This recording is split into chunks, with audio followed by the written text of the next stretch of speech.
What up, friends? How's it going? Today, we're going to talk about something that I figured out recently. Um, so, I grew up working on sailboats, mainly tall ships on the west coast of the United States. By the time I was 15, I sailed from Alaska to Chile on sailboats. And I grew up in Boy Scouts, and I was a Sea Scout. And there was I lived in Newport Beach. About a half hour away was Dana Point, where there was a boat called the Pilgrim. My Sea Scout base, we would go visit them. They'd visit us. They'd sail their boat up to Newport. And so Dana Point, the Pilgrim, right? So on one of my trips, I believe it was Alaska, it's kind of a rite of passage for a sailor to read a book called 2 Years Before the Mast. I read this book. It was unbelievably dull most of the time. So something I realized now that I've been researching old world history and re-looking at California. The book 2 Years Before the Mast was written by William Henry Dana Jr. This guy here. Dana Point is named after him. The book he wrote 2 years before the mast is basically a book about the time he was a sailor on the west coast of California during the I guess the gold rush era, 1800s. So Dana, so everybody talks about this book. This is a really famous book because it's an account of what the west coast looked like when it was Alta California, like before we really had any anything was here. And something I've noticed while we're researching old world stuff, when you're reading, there's two types of information you come across. There's accounts from people, and then there's like accounts from writers. When you'll research something, and like the San Francisco earthquake and the San Francisco fire, you'll hear like stories of people in their words talking about what happened, and then you hear stories that are like written by a writer that are these very fanciful stories with a lot of creative writing and a lot of they're like a lot of descriptive, very fanciful writings about the same situation, and they read completely different. So 2 years before the mast, unbelievably dull, but it's hailed as a history book practically because of all the dull. There's a lot of William Henry Dana describing what the cities look like and what the coastal towns look like and how big they were, and it's a lot of kind of like boring information unless you're trying to rewrite history for a region. Then it's an amazing tool for misinforming people about the actual history of an area. So I read this book. Everyone talked about, oh, you got to read 2 Years Before the Mast. I read it. It's really boring, and it's very fancifully written. And there's like a lot of like weird violence and stuff thrown in to keep your interest because it is such a boring book. It's a little weird.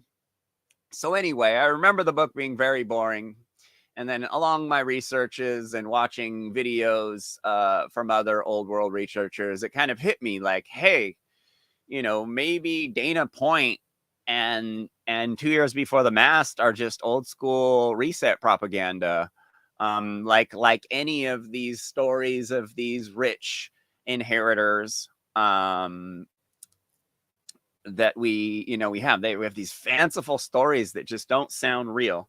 So this is William Henry Dana.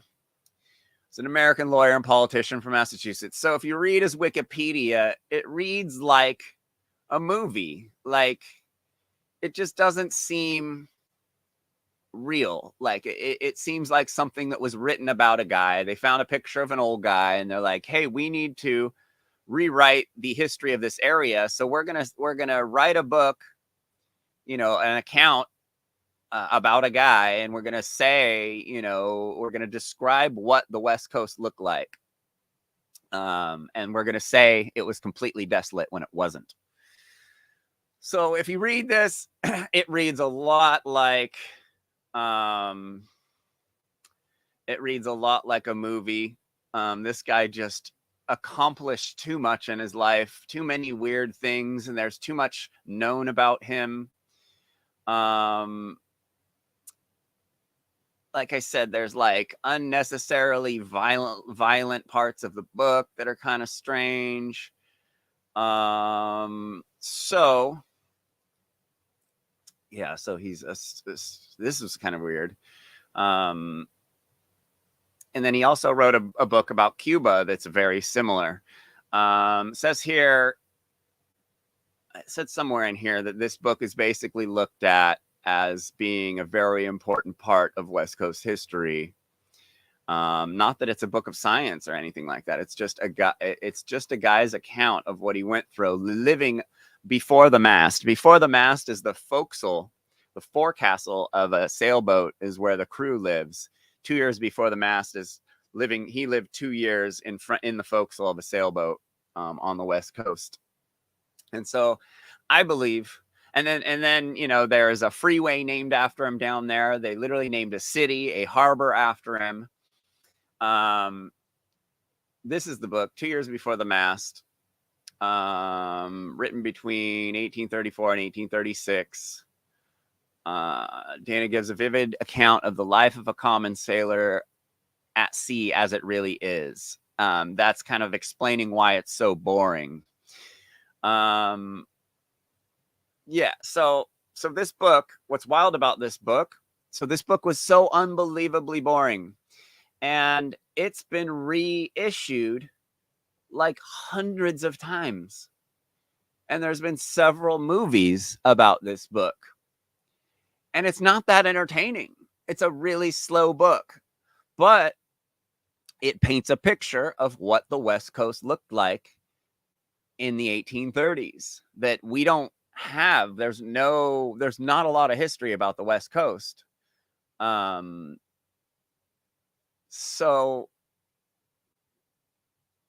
it's like, how many times are they going to reissue this boring book? And why is this book so famous if it's not that great of a book? Like, I read hundreds of books growing up because I lived on a boat. I didn't have TV. And this book was one of the boringest books, but the most talked about books in my circles. It's like a rite of passage to read this book. And it took me a long time to read because it was really boring. And then I noticed the Pilgrim sank. So they built, another piece of propaganda, a tool of the propaganda. They built a reproduction of the boat Pilgrim that Dana worked on when he was a kid. And it sank in 2020. And instead of salvaging it, this boat was like kids would go stay on this boat. It was like a floating school. They taught seamanship. They would take inner city kids or kids that were, in juvenile hall and take them and take them out on the boat, and they'd live on it overnight or several nights. And so it was a big part of the culture in this area. And instead of simply salvaging it, they chopped it up because it was like COVID times, and they didn't want enough people around. They just, instead of where they would normally salvage it, it's a beautiful ship. This is like heartbreaking for me. They just chopped it up, which is like a weird sacrificial like thing. I don't know. So I think Dana Point, Richard Henry Dana, 2 years before the mast. I think this is all BS. to try and establish that the West Coast was empty, outside of a few small fishing villages during this time, when really, the most of the main cities in California were hundreds of years old at this point. There was a cultural reset that happened around this point, early 1800s, maybe late 1700s. Some sort of catastrophic or large war happened where, basically the West Coast or the North America was simply wiped clean. Something happened, and the powers that be controlled the repopulation of all these cities, and there was a actual reset that happened. But anyway, yeah. So William Henry Dana, strange, very strange stuff. Oh, I didn't pull up. Sorry, I just left this up here the whole time. So let me go through. I was talking like I was 2 years before. So 2 years before the mass. So this is all these are all the reissues of this book, this really boring book. There's been several movies. Like Mutiny on the Bounty, there's not this much information on Mutiny on the Bounty, and it's one of the most favorite most popular sailing movies of all time. But this was like this horrendously boring story, that just is hyper detailed on what the West Coast looked like. It was very strange reading it, because I was really disappointed, because it wasn't that great it was like a really boring book for a kid. But yeah, here's tall ship sank in Dana Point, unrecoverable, will be demolished. Like, that's unheard of. It's a $6 million boat, and it's sunk in 20 feet of water. Why wouldn't they be able to refloat her? I don't understand. It's very strange to me. But anyway, yeah. So I think there's some fuckery about with the whole West Coast story. But we'll talk about it more next time. Peace, y'all.